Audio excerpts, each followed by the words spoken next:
could I ask the Minister, just in terms of the reform of planning, what provision or what new measures he will provide to ensure that under the transfer of functions to the super councils, that the councils will be adequately trained up to ensure that the new planning procedures will be put in place. Minister. I just want to correct the member before I start on the answer to the question.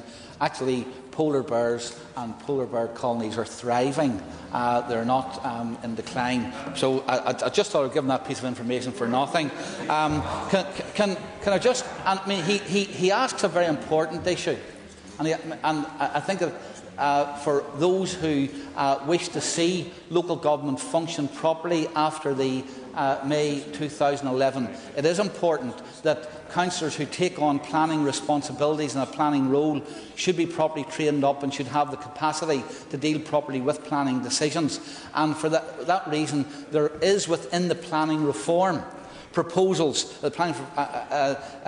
actions which we believe will help to have councillors trained up.